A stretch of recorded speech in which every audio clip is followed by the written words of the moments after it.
Bom, pessoal, vamos agora à terceira parte dos nossos estudos sobre a ADPF 388. No final do último bloco, eu já trouxe de forma resumida a orientação do Supremo Tribunal Federal sobre essa ADPF. Foi julgada procedente, determinando que esse ato de nomeação seria violador de preceito fundamental, bem como houve a declaração de inconstitucionalidade da Resolução 72 de 2011 do Conselho Nacional de Justiça, que permitia a assunção de cargos no Poder Executivo de membros do Ministério Público, desde que afastados, temporariamente, é claro, e ainda, caso houvesse uma autorização do Conselho Superior do Ministério Público. Agora a gente vai analisar as razões que justificaram essa declaração, bem como tratar de outras peculiaridades. Pessoal, essa vedação para que o membro do Ministério Público exerça outro cargo ou função, salvo uma de magistério, está previsto no artigo 128, parágrafo 5º, inciso 2, a linha D. Então, existe uma vedação de caráter geral e restrito, exercício de qualquer cargo ou função pública por parte do membro do Ministério Público. Mas há uma única exceção para essa regra, que é o exercício da função de magistério. De maneira que, se eu sou membro do Ministério Público, eu posso também ser professor titular da UERJ, por exemplo. Teria um cargo público de magistério. Os ocupantes de cargo na administração pública federal, estadual, municipal e distrital, e aí incluídos, é claro, os cargos de ministro de Estado, de secretário de Estado, seriam exercentes de funções públicas. Então, se alguém for nomeado secretário de Estado, secretário de Segurança Pública, secretário de Ordem Pública, ministro de Minas e Energia, ministro da Justiça, ministro da Casa Civil, ministro da Defesa, esses cargos, eles, na verdade, os seus ocupantes são exercentes de funções públicas. Sendo assim, o membro do Ministério Público ele não poderia exercer esses cargos, porque a única exceção constitucional a essa regra seria o exercício de uma função de magistério. De maneira, pessoal, que toda pessoa que exerce um cargo público, seja um cargo público dotado de provimento efetivo, ou ainda um cargo em comissão, um cargo temporário, não importa, ele é exercente de função pública. Em resumo, se um membro do Ministério Público ele é guindado, ele é nomeado a exercer o cargo de secretário de Estado ou de ministro de Estado, ele vai estar, ao mesmo tempo, exercendo uma outra função pública que não a função de membro do Ministério Público. E isso é claramente vedado pela Constituição, artigo 128, parágrafo 5º, inciso 2, a linha D. Então, a presidência da República em sua defesa fundamenta esse ato de nomeação com o que dispõe o artigo 129, inciso 9 da Constituição.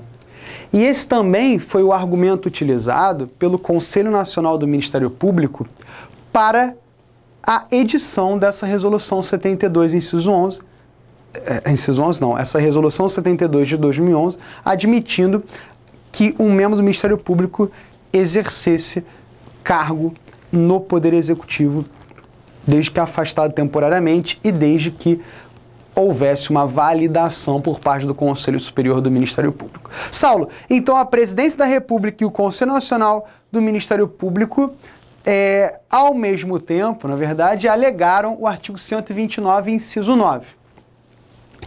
Por que não se pode não se pode utilizar, não é possível que seja utilizado, melhor dizendo, o artigo 129, inciso 9, para justificar a constitucionalidade desse ato de nomeação? Sabe por quê, pessoal? Porque o artigo 129, ele trata das funções institucionais do Ministério Público. O 129, ele trata das funções da instituição Ministério Público e não dos seus membros. E o objetivo do inciso 9 é deixar de forma muito clara, deixar claro que aquele rol de funções institucionais previstas no artigo 129 é um rol números apertos. Aqui ao lado você pode enxergar esse nome, mas você tem que colocar aí um espaço, tá?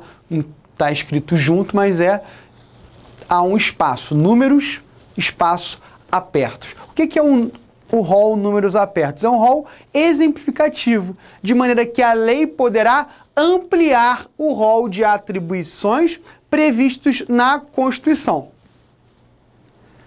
O Conselho Nacional do Ministério Público, para fundamentar a constitucionalidade da Resolução 72, inciso 11, diz, olha, lá no artigo 129, inciso 9, admite-se que o Ministério Público exerça outras funções desde que compatíveis com a sua natureza. O Supremo, como um contra-argumento, diz, olha, esse 129, inciso 9, não é direcionado aos membros do Ministério Público, ele é direcionado à própria instituição do Ministério Público. A razão de ser desse dispositivo constitucional é deixar de forma muito clara, deixar claro que essas funções institucionais estão encerradas em um rol exemplificativo, em um rol não exaustivo. É possível que a lei reconheça outras funções além daquelas previstas no artigo 129. Posso colocar como exemplo de legislação apresentando outras funções institucionais ao Ministério Público, a redação do artigo 178 do novo Código de Processo Civil, que entra em vigor dia 18 de março de 2016. Lá é dito,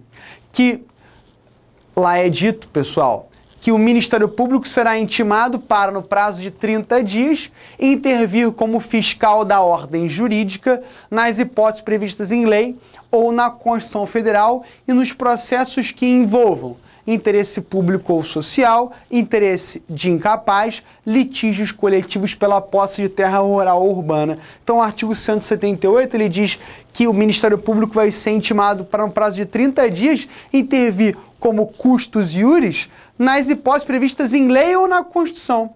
Então, é possível que a lei amplie aí o rol de hipóteses de interferência, de intervenção do Ministério Público em um processo judicial como custos iuris.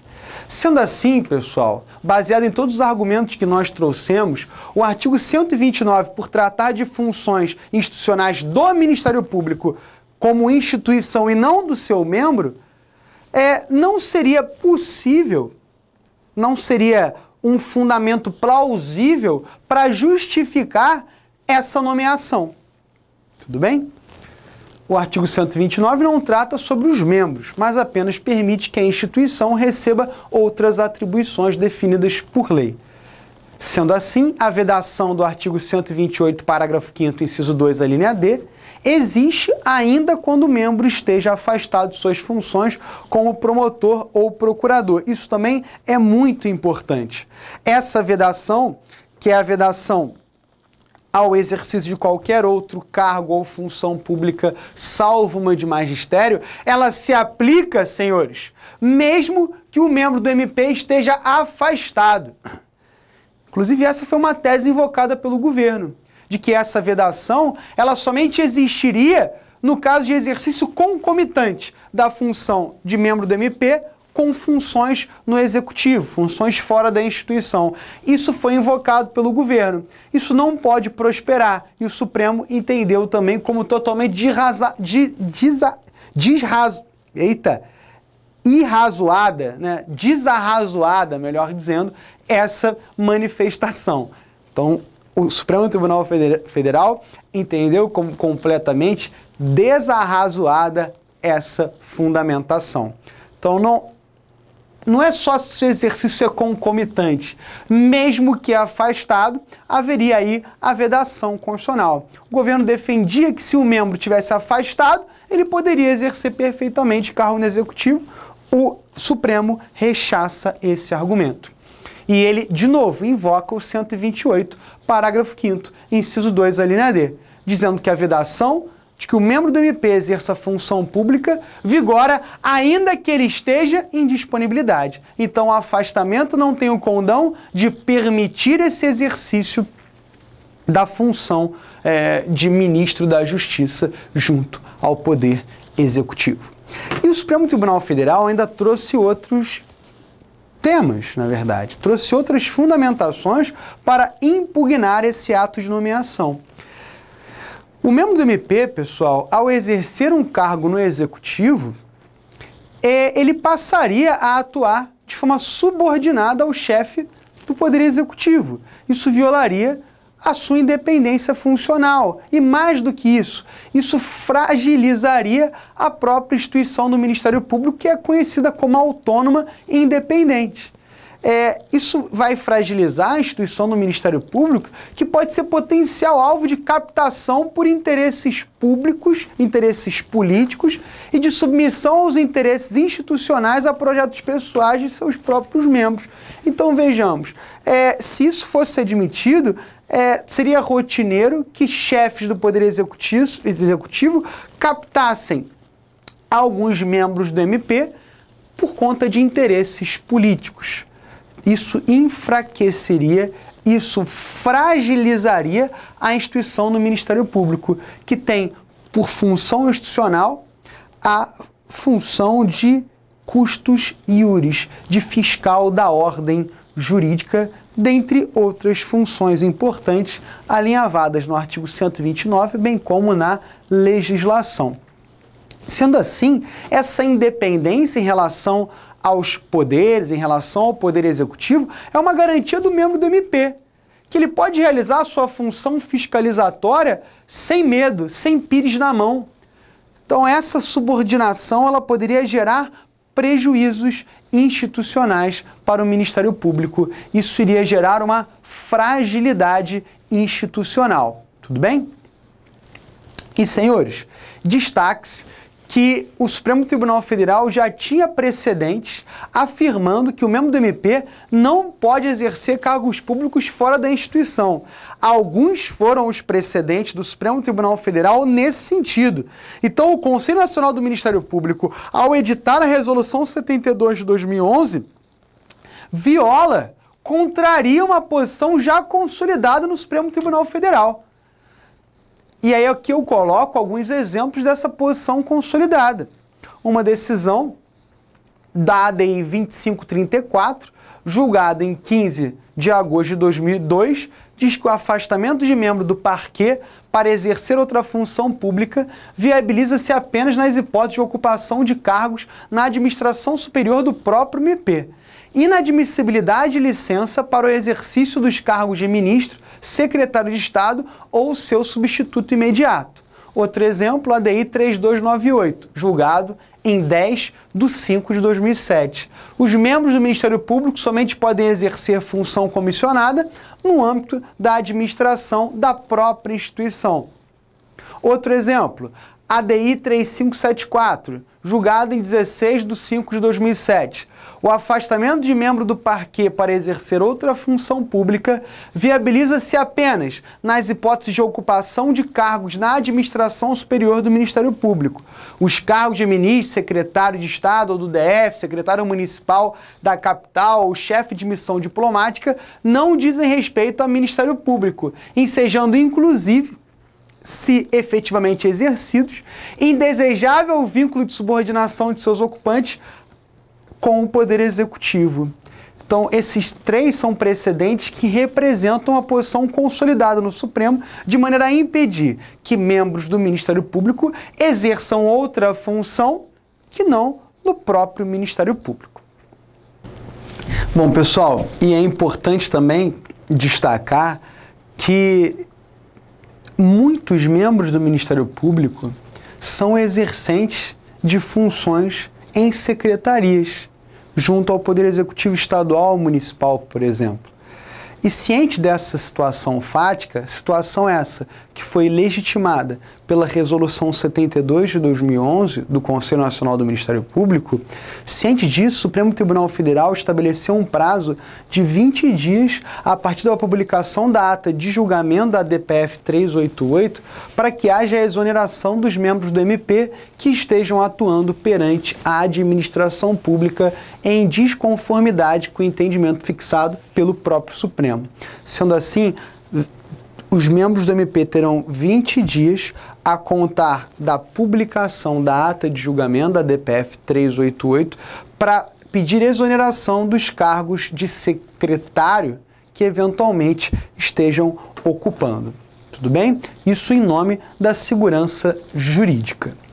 Uma pergunta que se coloca é a seguinte: Será que o julgamento da ADPF 388 abrange o caso dos membros do MP que assumiram antes da Constituição de 88? Porque antes da Constituição de 88 não havia essa vedação. Eles estariam também proibidos de exercer cargo no Poder Executivo? Pessoal, não. Na ADPF 388 não se analisou a situação dos promotores e procuradores que ingressaram antes da Constituição, época que não existia essa proibição. Assim, mesmo sem haver um posicionamento definitivo do Supremo, o entendimento prevalecente na doutrina é de que os membros do MP que foram admitidos antes da promulgação da Constituição de 88 podem exercer cargos do Poder Executivo, desde que tenham feito opção pelo regime jurídico anterior. Isso nos termos do artigo 29, parágrafo 3º. Olha o que diz o parágrafo 3º. Poderá optar pelo regime anterior, no que respeita às garantias e vantagens, um membro do MP admitido antes da promulgação da Constituição, observando-se, quanto às vedações, a situação jurídica na data desta. Antes de 88 não havia essa vedação, hoje cristalizada no 128, parágrafo 5º, inciso 2, a linha D, razão pela qual foi nomeado recentemente para o cargo de ministro da Justiça um procurador da República que ingressa nos quadros do MP federal antes da Constituição de 88, porque não há essa vedação. Tudo bem? Não havia essa vedação antes da Constituição de 88. Temos uma decisão do Supremo, inclusive, que deixa isso claro. Mandado de Segurança, Resolução 5 de 2006 do Conselho Nacional do Ministério Público. Exercício de cargo de diretor de Planejamento, Administração e Logística do IBAMA por promotor de justiça.